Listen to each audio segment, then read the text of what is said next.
Hello again, I'm Brian Jenkins, Vice President of Business Development for Ceres, here with Alan Rohrbach, the President and Lead Analyst of the Capital Markets Advisory, Rohr International. Alan, you're a stickler for details.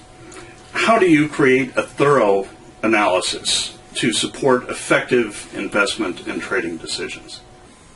Well, yes, you're right, Brian. I am very thorough. Some people even consider my analytic depth to be a bit over the top, but don't forget, I'm interpreting all of that in the context of decades of market experience, of which I remember a lot of what went on historically. I happen to be blessed and cursed with an excellent memory. So when we get to thoroughness, though, how do you put through the kind of thoroughness I spoke about previous in my basic advice to new traders or traders with some experience? Well, from my perspective, and you know that I concentrate on this in what I say analytically and when I train people, it's macro technical. Some people consider that a fancy term. What does that mean? Simply macro, all the various fundamental factors that can hit the market on the economic data, economic analysis, the political front, the natural disaster front. I mean, macro means summary, including everything. And on the other side, you have the technical factors.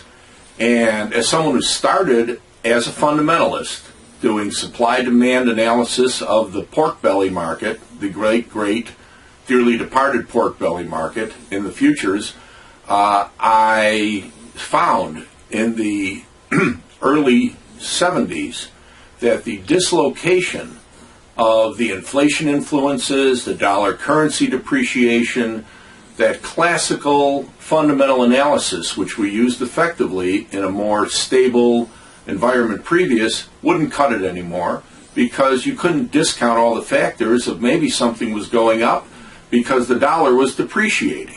Was I trading soybeans priced in dollars, or was I trading dollars priced in soybeans? So we went over to the technical side, and I had some very good mentors there, very patient, led me up the ladder of charts and the averages, into overbought, oversold oscillators and things of that type.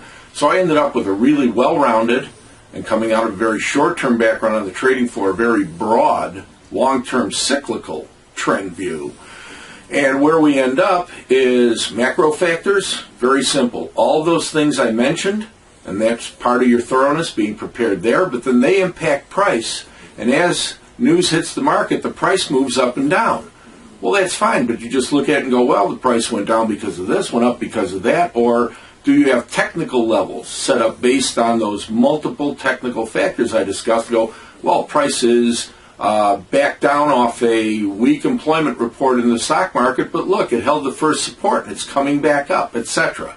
So you must marry the fundamental macro factors to seeing how the prices move in the context of the news, and specifically on where the more important technical levels are. You've got a macro technical analysis that, if you're inclined to use it, will serve you well. But here's a little secret. There used to be straight, rigid fundamentalists. There also were people at the technical side, well, all the news is in the price. In this day and age, because of all the global cross-currents, political, geopolitical, economic, and meteorological, etc., you can bet most people, if they're fundamentally oriented, they tend to glance at the charts. If they're technically oriented, they know across time when the news is coming in that's going to affect the market. So I say thorough, macro technical, and make sure you have a good grounding in each side of the equation. The technicals are like the Rosetta Stone.